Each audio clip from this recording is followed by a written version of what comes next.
Assalamualaikum warahmatullahi wabarakatuh. Halo semua, perkenalkan nama saya Ilham Kairivo dengan NPM B1A018117. Di video kali ini saya akan sedikit menjelaskan tentang perbandingan hukum metode fungsional. Tanpa berlama-lama, langsung saja kita ke penjelasan videonya. Apa sih metode fungsional itu? Metode fungsional adalah pendekatan dalam ilmu hukum yang membandingkan sistem hukum berdasarkan fungsi atau tujuan yang mereka layani, bukan hanya pada bentuk hukumnya. Fokusnya adalah memahami bagaimana hukum suatu negara atau sistem menangani masalah tertentu dan bagaimana hal itu dibandingkan dengan sistem lain. Adapun kelebihan dan kekurangan metode fungsional. Kelebihannya yaitu metode fungsional ini dapat membantu memahami bagaimana hukum diterapkan dalam konteks sosial, budaya, dan ekonomi yang berbeda, memberikan solusi praktis untuk penerapan lintas negara, terutama dalam hukum internasional atau transnasional. Fokus pada fungsinya memungkinkan analisis hukum menjadi lebih relevan dan aplikatif di dunia nyata. Dan kekurangannya adalah resiko penyederhanaan hukum karena terlalu menekankan fungsi tanpa mempertimbangkan konteks historis atau kulturalnya. Sulit diterapkan jika sistem hukum yang dibandingkan memiliki nilai dan prinsip dasar yang sangat berbeda. Menurut Konrad Zweger dan Kurt Scheer, perbandingan hukum modern menggunakan metode yang kritis, realistik, dan tidak dogmatis. Kritis karena para komparatis atau sarjana pembanding hukum sekarang tidak mementingkan perbedaan-perbedaan atau persamaan-persamaan dari berbagai tata hukum atau legal orders semata-mata sebagai fakta, tetapi yang dipentingkan ialah apakah penyelesaian secara hukum atas sesuatu masalah itu cocok atau tidak, dapat dipraktikkan adil, dan mengapa penyelesaian itu demikian. Realistis karena pembandingan hukum itu bukan saja meneliti perundang-undangan, keputusan peradilan, dan doktrin, tetapi juga semua yang nyata yang menguasai dunia, yaitu yang bersifat etis, psikologis, ekonomis, dan motif-motif dari kebijakan legislatif. Tidak dogmatif karena perbandingan hukum tidak hendak terkekang dalam kekakuan dogma seperti sering terjadi pada tiap tata hukum. Meskipun dogma mempunyai fungsi sistematis, akan tetapi dogma dapat mengaburkan dan menyerongkan atau distort pandangan dalam menemukan penyelesaian hukum yang lebih baik.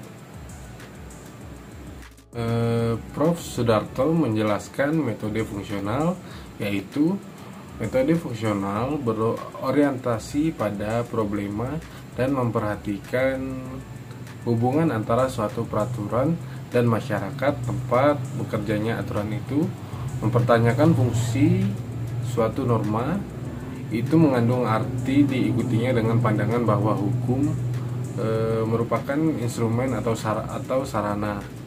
Dalam hal ini, hukum dipandang sebagai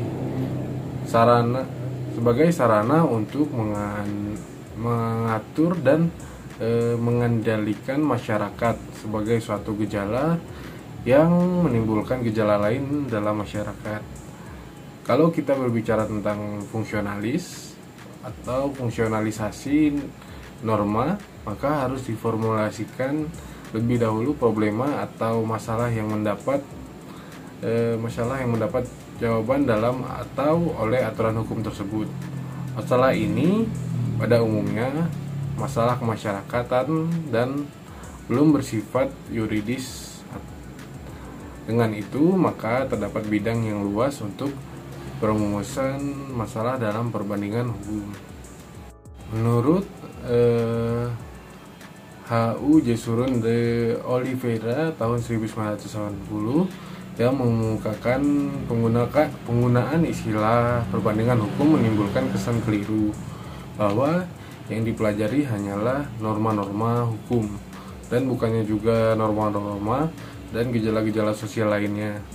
Perbandingan hukum yang secara prinsipil hanya berhenti dengan mempelajari norma-norma hukum akan merupakan ilmu pengetahuan yang patut dikasihani, sebab ia membuat dirinya tidak mampu untuk memberi jawaban secara penuh atas persoalan-persoalan hukum.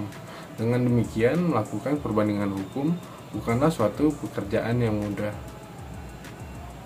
Menurut Rene David Brearley, kesulitan itu antara lain disebabkan yang pertama, perbedaan bahasa dan perbendaharaan kata.